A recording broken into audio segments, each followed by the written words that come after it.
Unang-una, nagpapasalamat ako. Papasalamat ako sa mga nagtiwala at bumoto sa aming party list, ML Party List. Those who took a chance on me, those who took a chance sa amin. Ang pakiusap ko lang ay hindi kami iwanan sa laban na ito because we need everyone when we push back harder, louder, and stronger for truth, for justice, for reforms, and for our beloved country. So, umpisa pa lang po ito, panibagong pagsusubok na naman ito, panibagong hamon na naman po ito sa aking journey. Yung napakahaba yung naging journey ko, alam nyo naman yon.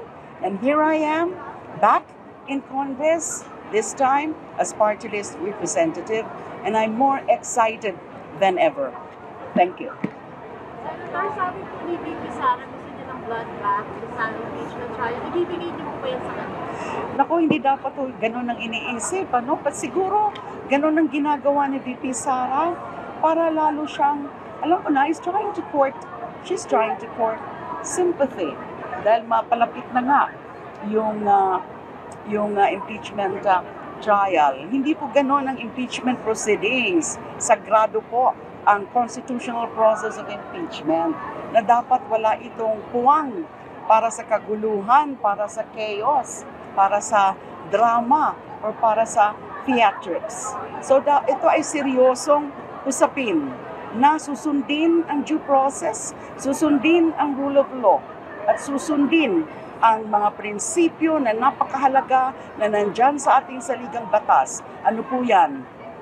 Yung katotohanan, yung katarungan, at lalong-lalo na yung pananagutan or accountability.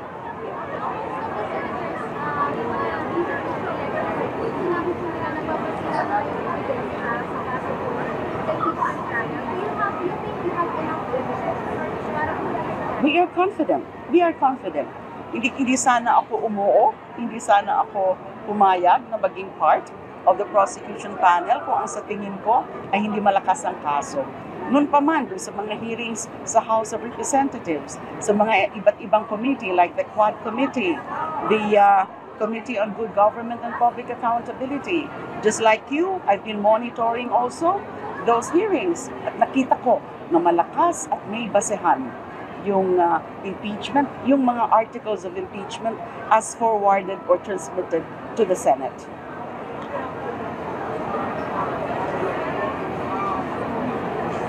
What about Harry Roque? Ang pinakamensahe ko lang sa kanya, bumalik na siya dito, harapin niya. Harapin niya yung mga akusasyon laban sa kanya. Huwag siya dapat nagtatago sa ibang bansa, o huwag siya dapat, under the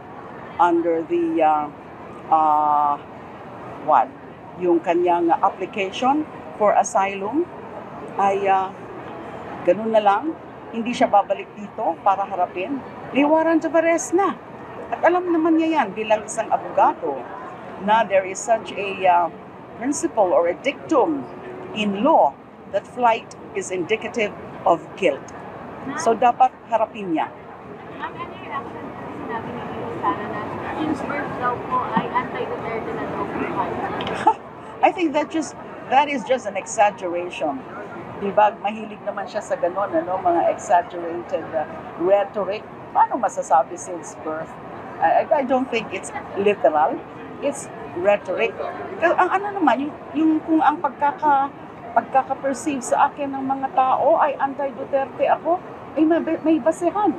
Yung aking pakikilaban, yung aking pagkukontra noon, yung panahon ng Duterte administration, dahil may basehan yung aking mga pagsigaw at paglaban, lalo na yung EJ case, lalo na yung summary execution na involving libo-libo nating mga kababayan na karamihan ay mga mahihirap. So it's just an exaggerated statement by VP. Yes. In the next Congress, are you planning to join the minority or become the minority leader? Well, I just intend to be part of the minority. Of opposition and also as fiscalizer, whether as a minority leader or not. tingnan na lang natin. Kasi syempre, hindi pa natin alam yung mga, the dynamics within the new Congress. So I have to really learn also the rope about those things. And syempre, I need to also think about ano sa tingin ko ang magandang committee that I can be a chairperson. But syempre, pag-uusapan pa yan. In fact, kaming mga opposition, kaming mga allied groups, the progressives and the liberals, plano naman talaga namin na mag-uusap kami para planuhin yung mga hakbang namin. Yes. Your thoughts on the CE ruling in your case? Nagtataka kami, naguguluhan kami, just like many, naguguluhan kami sa desisyon na yon. Ngayon lang po kami nakakita ng isang ruling, ng isang desisyon na pinapabalik yung kaso, riniremand doon sa trial court, sa regional trial court, kasi hindi daw malinaw. Pero wala naman nakasabi sa CA decision na mali yung acquittal ko. Na hindi naman nakasabi na ako ay kinoconvict na, hindi ina-acquit. Walang nakasabi na ako ay ibabalik sa kulungan. At hindi ho talaga pwede yon na ibalik ako sa kulungan at i-convict ako na basta-basta na lang at magkakaroon uli ng paglilitis. Kasi ho, talagang that is very violative of the constitutional prescription against double jeopardy.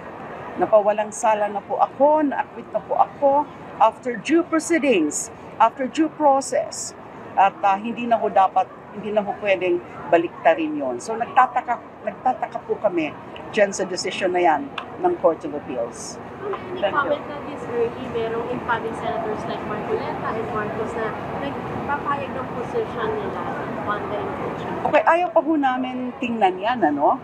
Although of course it's natural for us to speculate kung sino yung mga who would be voting for acquittal on one hand and who would be voting for conviction on the other.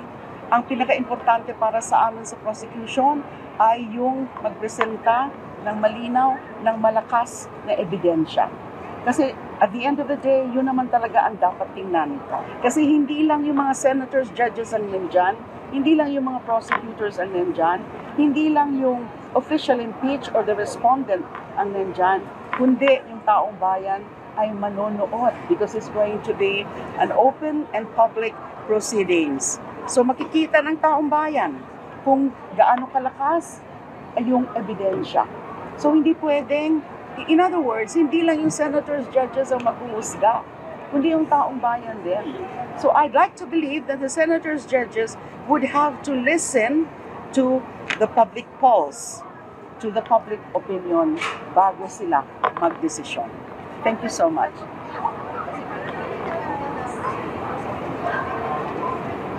I have no notice yet, but I expect it soon. Thank you.